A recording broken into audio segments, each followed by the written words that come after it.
राधे राधे आप सभी को। हमें आज लड्डू गोपाल जी का स्नान कराना है और हम आपको बताएंगे कि हम कैसे स्नान कराएं। सबसे पहले एक थाली लेंगे, उसमें हम चंदन से ओम या स्वास्तिक बना लेंगे।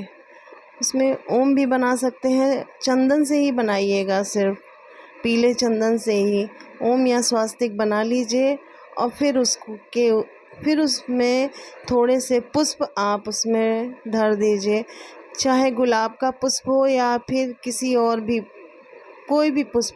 ज़रूरी नहीं है कि आप उसी चीज़ का पुष्प रखें, आपके पास जो सुविधा हो वो कर सकते हैं, नहीं भी हो तो कोई ज़रूरी नहीं है। फिर उसमें आप बड़े भक्ति भाव से लड्डू गोपाल जी को उसमें विराजमान करिए। और फिर लड्डू गोपाल जी को उसमें विराजमान करने के बाद एक लोटे में शुद्ध साफ जल, आप चाहें तो पंचामृत से भी लड्डू गोपाल जी का रोज़ स्नान करा सकते हैं, लेकिन रोज़ रोज़ ये संभव नहीं हो पाता है, तो कोई ज़रूरी नहीं है कि आपके पास जो हो, जैसा भी हो। भगवान ये नहीं कहते हैं कि आप हमें सिर्फ पंचामृत से ही स्नान कराएं, आप शुद्ध जल से भी उन्हें स्नान करा सकते हैं। तो आप शुद्ध जल से उनका स्नान कराइए, अच्छे से बड़े भक्ति भाव से लड्डू गोपाल जी का स्नान कराइए। और ये स्नान सुबह ही कराना चाहिए।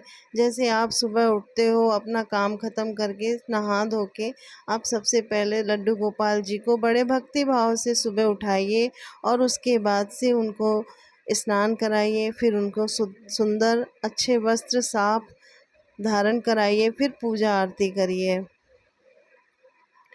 फिर उसके बाद इस जल को इधर उधर नहीं फेंकना चाहिए, इस जल को गमले में या किसी पौधे क्यारी में ही डालना चाहिए। और फिर उसके बाद शुद्ध तौलिया से लड्डू गोपाल जी का शरीर पोंछना चाहिए। और शरीर पोंछने, ये थी सबसे आसान और सरल विधि रोज़ स्नान कराने की लड्डू गोपाल जी। आप राधे राधे आप सभी को।